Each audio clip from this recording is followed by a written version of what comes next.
Sejam bem-vindos ao Luta News. Hoje vamos falar sobre Carlos Prates explode contra Ian Garry e dispara. Arrombado. Patrício Pitbull projeta volta ao octógono e cita possíveis rivais após estreia no UFC. Bonical vê Dricus du Plessis vs Khamzat Chimaev como uma luta imprevisível. Treinador de Israel Adesanya diz que ele deve se igualar a Alexander Volkanovski em ponto-chave após conversas positivas sobre retorno ao UFC. Então bora de notícias. A rivalidade entre Carlos Prates e Ian Garry subiu de nível, e as palavras do brasileiro deixaram claro que a paz entre eles está bem longe de acontecer. Tudo começou quando o irlandês resolveu cutucar o passado de Prates, resgatando um vídeo antigo de uma derrota em 2017. No vídeo, Garry acusa o brasileiro de desistir no meio da luta e ainda mandou essa, abre aspas.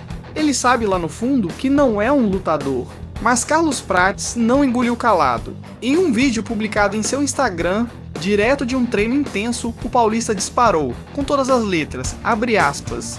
Estamos aqui treinando. Enquanto o Ian Garry está na internet falando merda, está com muito tempo livre, eu estou aqui treinando, para no dia 26 encher a boca dele de murro. Depois ele vai ficar falando que não teve tempo para treinar porque estava na internet falando merda. Arrombado. O clima entre os dois é de pura tensão. A luta está marcada para o dia 26 de abril no UFC Kansas City e promete ser uma das mais explosivas da noite. Prates chega com moral. São 11 vitórias seguidas, buscando se consolidar como um nome forte na categoria dos meio-médios. Já Ian Garry, que vinha de 8 vitórias consecutivas, tenta se recuperar após ser derrotado por Shavkat Rakhmonov em dezembro. E tem mais Brasil no card. Além do duelo entre Carlos Prates e Ian Garry, teremos um confronto 100% brasileiro nas preliminares. Jaqueline Amorim contra Poliana Viana, pelo peso palha. E na abertura do card principal, André Muniz encara o perigoso russo Ikram Aliskerov. Agora me diz, quem leva essa treta pra casa? Prates ou Garry? Comenta aí embaixo, já deixa o like, porque esse UFC Kansas City vai dar o que falar. Agora vamos falar sobre o futuro de uma das maiores lendas do MMA brasileiro. Patrício Pitbull já planeja sua volta ao octógono após estreia no UFC. Depois de uma estreia difícil no UFC 314, onde foi derrotado por Yair Rodrigues, Patrício Pitbull não perdeu tempo e já começou a articular sua próxima luta. O ex-campeão duplo do Bellator foi às redes sociais e lançou uma enquete com 4 possíveis rivais: Dan Ige, Josh Emmett, Aljamain Sterling e Diego Lopes. E o público respondeu. Dan Ige foi o mais votado, e não por acaso. Ele também esteve em ação no mesmo evento, nocauteando Sean Woodson com autoridade. Os outros nomes também impressionam.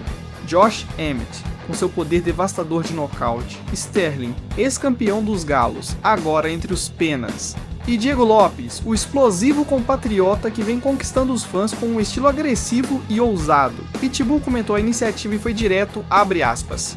Todos são bons nomes, mas falei pro UFC me surpreender, e se eu tivesse vencido o Yair, com certeza estaria no top 5. Agora que não sou mais campeão, tenho que caçar meus adversários. Na entrevista ao MMA Fight, o brasileiro também fez um balanço sincero da sua atuação em Miami. Segundo ele, faltou acelerar, abre aspas.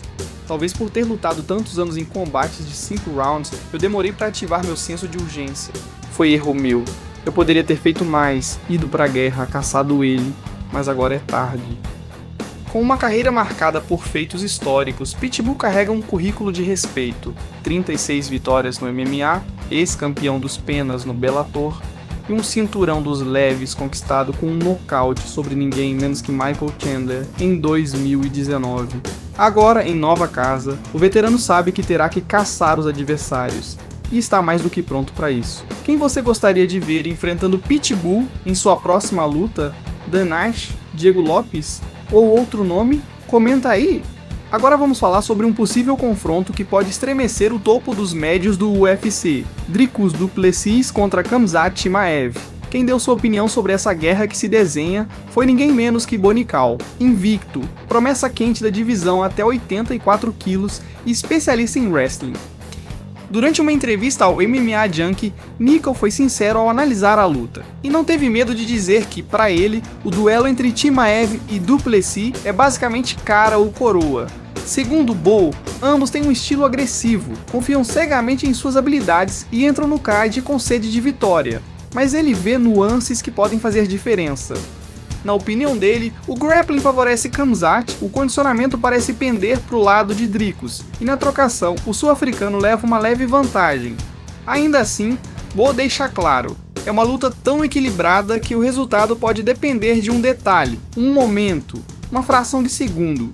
E olha só que interessante, enquanto Du Plessis e Chimaev caminham rumo ao título, Bo Nickal também tem um desafio importante pela frente. Ele vai encarar Renier de Ridder, ex-campeão duplo do One Championship, na luta principal do UFC on ESPN 67, que rola no dia 3 de maio. Um confronto que pode aproximar Bo do topo da categoria e, quem sabe, abrir o caminho para um futuro duelo contra o próprio Khamzat. E sim, Nickal não esconde que tem vontade de enfrentar Chimaev.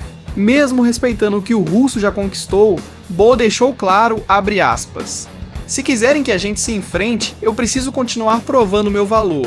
Mas vai ser uma luta empolgante, a galera vai amar. Agora a pergunta que fica é, quem leva a melhor nesse caos calculado? O monstro invicto que vem atropelando tudo pela frente? Ou o campeão com coração de guerreiro que não para de evoluir?"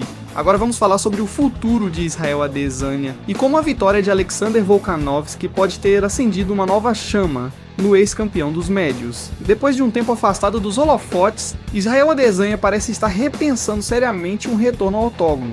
E quem está servindo de inspiração direta para esse possível comeback é ninguém menos que seu amigo e companheiro de equipe, Alexander Volkanovski.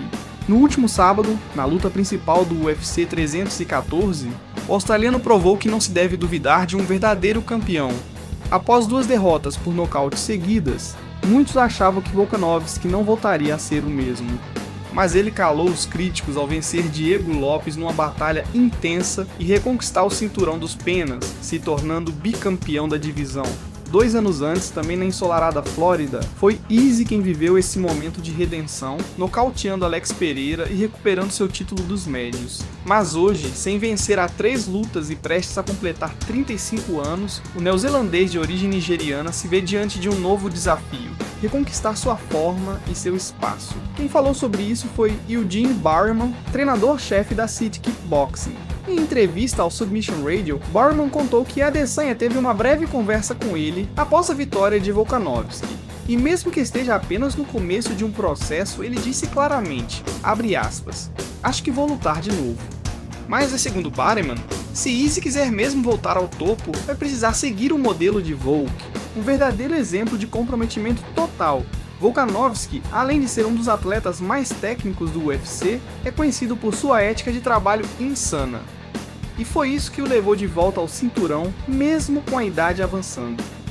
Para Barman, esse é o nível que Adesanya precisa atingir se quiser disputar em alto nível de novo. Abre aspas. "O Izzy sabe o tipo de dedicação que esse esporte exige. A gente viu de perto o que o Volk fez. Ele tem praticamente a mesma idade do Izzy, talvez até um pouco mais velho.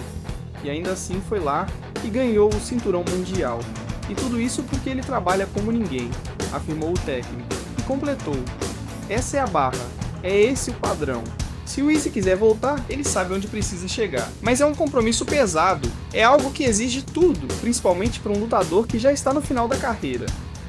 Agora fica a dúvida no ar. Será que o Last Stylebender vai mesmo fazer esse último ato e voltar com tudo? Ou vai deixar que sua história pare por aqui? Se depender da motivação ao redor e do exemplo que Volkanovski acabou de dar, o palco pode estar sendo montado para mais uma virada épica. Bom, por hoje é isso, galera. Obrigado por assistirem, deixem o like e se inscrevam no canal.